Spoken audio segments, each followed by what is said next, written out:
ഈ വിറകടുപ്പ് വെച്ച് കക്കയിറച്ചി ഉണ്ടാക്കി കഴിച്ചിട്ടില്ലാത്തതൊന്ന് ട്രൈ ചെയ്ത് നോക്കണം കേട്ടോ. നല്ല ടേസ്റ്റാണ്. അപ്പോൾ കടുക് വറുത്തിട്ട് നമുക്ക് അതിലേക്ക് സവോള, ഇഞ്ചി, വെളുത്തുള്ളി പേസ്റ്റും കുറച്ച് ഉപ്പും കൂടി ചേർത്ത് കഴിഞ്ഞാൽ പെട്ടെന്ന് വഴണ്ട് കിട്ടും കേട്ടോ. ചെറിയ ഉള്ളി ഉള്ളവരെ ചെറിയ ഉള്ളി ചേർത്താൽ മതി. എൻ്റെ ഇല്ലായിരുന്നത് കൊണ്ടാണ് സവോള എടുത്തത്. അപ്പോൾ നന്നായിട്ടൊന്ന് വഴറ്റിയെടുക്കണം.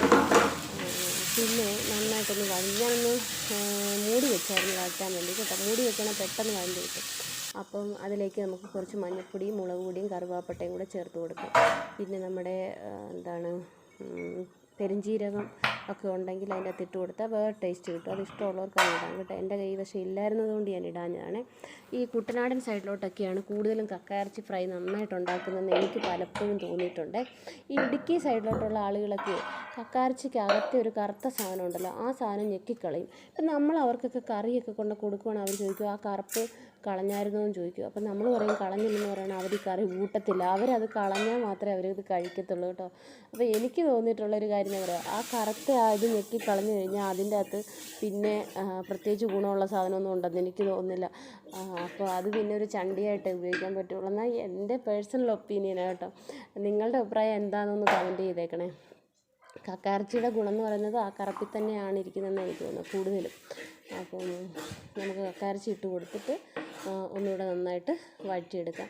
അപ്പം കക്കയിറച്ചി ഞാൻ നേരത്തെ തന്നെ മഞ്ഞൾപ്പൊടിയും ഉപ്പും ഇട്ട് തിളപ്പിച്ച് വെച്ചിരുന്നു കേട്ടോ.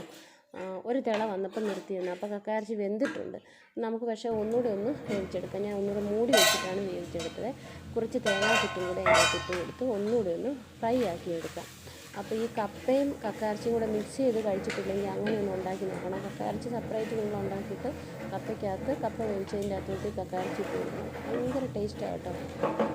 ഇതൊക്കെ ഈ കുട്ടനാട്ടിലുള്ള കറി വിഭവങ്ങളാണ് കേട്ടോ. അപ്പം കഴിച്ചിട്ടില്ലാത്തവർ ട്രൈ ചെയ്യണേ. നമുക്കിനി കുറച്ച് കുരുമുളകും കൂടി ഇതിൻ്റെ അകത്ത് ചേർത്ത് കൊടുക്കാം. അപ്പോൾ ഈ കുരുമുളകിൻ്റെ ഈ പാത്രം കണ്ടോ, ഈ കുപ്പി ഉണ്ടോ, ഇതിങ്ങനെ തിരിച്ച് അതിൻ്റെ അടപ്പ് തിരിച്ച് കൊടുത്താൽ മതി. അതിൻ്റെ അകത്ത് ബ്ലേഡുണ്ട്. അപ്പോൾ അത് പൊടിയായിട്ട് വീണോളും. ഇഷ്ടമുള്ളൊരു ഈ ഒരു